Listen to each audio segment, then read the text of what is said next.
ठीक है ममता, आपका बहुत धन्यवाद जुड़ने के लिए, तमाम बातचीत के लिए आपका बहुत शुक्रिया। आगे बढ़ेंगे। सीएम भूपेश बघेल 3 नवगठित जिलों का शुभारंभ करेंगे। 2 और 3 सितंबर को शुभारंभ होगा। प्रदेशवासियों को देंगे कई महत्वपूर्ण सौगातें। 2 सितंबर को 29वें जिले का शुभारंभ है। मोहला, मानपुर, अंबागढ़ चौकी का शुभारंभ होगा। 3 सितंबर को 30वां जिला सारंगढ़ बिलाईगढ़ का शुभारंभ होगा। 31वां जिला खैरागढ़ चुईखदान गनई का शुभारंभ करेंगे सीएम भूपेश बघेल। खबर कांकेर से। अंतागढ़ जनपद सीईओ को नोटिस जारी हुआ है। सीईओ पीआर साहू को कारण बताओ नोटिस जारी हुआ है। सार्वजनिक सभा में दुष्प्रचार का आरोप है उन पर। सरकार की महत्वाकांक्षी योजनाओं का दुष्प्रचार का आरोप है। कलेक्टर ने सीईओ को भेजा है कारण बताओ नोटिस। दुष्प्रचार करने का वीडियो वायरल हुआ था उनका।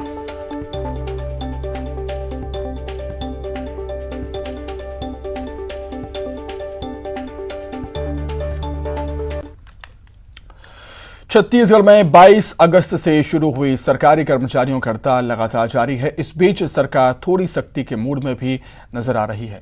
हालांकि हर कदम सोच समझकर उठाया जा रहा है। सोमवार को यानी कि कल सामान्य प्रशासन विभाग ने एक आदेश जारी किया था जिसमें आंदोलन में शामिल कर्मचारियों का वेतन काटने की बात थी, लेकिन मंगलवार को फिर आदेश में बदलाव नजर आया। नए आदेश के मुताबिक अगर कर्मचारी 1 या 2 सितंबर तक काम पर वापस लौटते हैं तो उनका वेतन नहीं काटा जाएगा।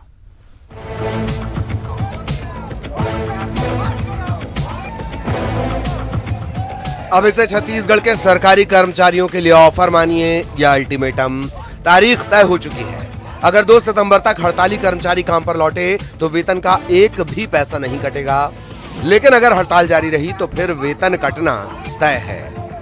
जी हां, सोमवार के आदेश में संशोधन कर सामान्य प्रशासन विभाग ने कर्मचारियों को एक नया ऑफर दिया है। दरअसल पुराने आदेश में हड़ताली कर्मचारियों के वेतन काटने का फरमान जारी किया गया था, लेकिन नए आदेश में थोड़ी राहत दी गई है। अब तनख्वाह तो कटेगी, लेकिन 2 सितंबर के बाद हड़ताल जारी रही तो। हालांकि इतना तय माना जा रहा है कि सरकार समझौते के नहीं बल्कि सख्ती के मूड में है। उधर कर्मचारी भी अभी अपनी मांगों पर अड़े हैं। कर्मचारियों को बीजेपी का भी पूरा समर्थन मिल रहा है। मुख्यमंत्री भूपेश बघेल जी 1958 में डीए व्यवस्था लागू हुई थी, तब से लेकर आज तक इतने दशकों में भी डीए जैसे मूलभूत चीज, बेसिक जरूरत जो महंगाई के आधार पर दी जाती है, उसको लेकर इतना लंबा आंदोलन कभी आज तक नहीं चला था। आज आपके खराब नीतियों के कारण प्रदेश की न्याय व्यवस्था भी ठप है, क्योंकि न्यायपालिका से संबंधित कर्मचारियों को भी आपके नीतियों के कारण हड़ताल पर जाने के लिए विवश होना पड़ा है और आपको कोई गंभीरता ही नहीं है। यह अत्यंत दुर्भाग्यजनक है।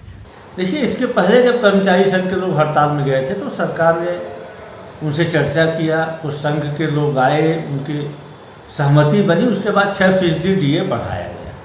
लेकिन दूसरे गुट के लोग फिर से हड़ताल में जाने की बात करके फिर से हड़ताल किया गया, जिसके कारण दिक्कतें आई। निश्चित तौर पर जो कार्रवाई की जा रही है वह एक सामान्य प्रशासनिक कार्रवाई है और व्यवस्था को बनाए रखने के लिए आवश्यक है कि इस प्रकार की कार्रवाई की जाए। भारतीय जनता पार्टी को इस मामले में बोलने का कोई नैतिक अधिकार नहीं है। 2006 में भारतीय जनता पार्टी के समय ही कानून बना था। छत्तीसगढ़ में पिछले 9 दिनों से सरकारी दफ्तरों में कामकाज बुरी तरह से प्रभावित हो रहा है। राज्य के करीब 5 लाख कर्मचारी हड़ताल पर हैं। सोमवार को कर्मचारियों और फेडरेशन के प्रतिनिधियों के बीच बैठक हुई, लेकिन इसमें 34% महंगाई भत्ते की डिमांड पर बात नहीं बनी। फेडरेशन अपनी 2 सूत्रीय प्रमुख मांगों के लिए हड़ताल पर है। केंद्र के समान छत्तीसगढ़ के कर्मचारियों और अधिकारियों को 34% महंगाई भत्ता और 7वें वेतनमान के अनुसार मकान भाड़ा भत्ता चाहिए। जी, हम लोग सर, हमारी विशेष 2 मांगे हैं।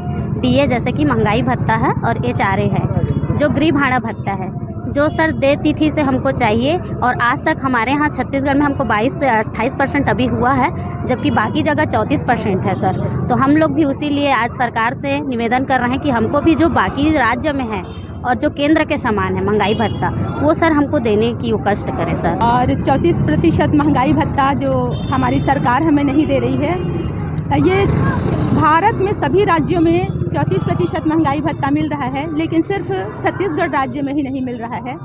तो आज उसी के विरोध में हम सब उसकी मांग के लिए हम सब यहाँ उपस्थित हुए हैं। 22 अगस्त से फेडरेशन की अनिश्चितकालीन हड़ताल जारी है। फेडरेशन ने दावा किया है कि राज्य के सभी जिला और ब्लॉक तहसील मुख्यालय में कर्मचारी हड़ताल पर हैं। हड़ताल में न्यायिक कर्मचारी संघ और प्रदेश के तहसीलदार, नायब तहसीलदार के शामिल होने की वजह से राजस्व विभाग और अदालतों का काम भी प्रभावित हो रहा है। अब देखना यह है कि सरकार के अल्टीमेटम के बाद क्या हड़ताल पर कर्मचारियों का रुख कमजोर पड़ता है। Bureau report, news 18 Raipur. सरकारी कर्मचारी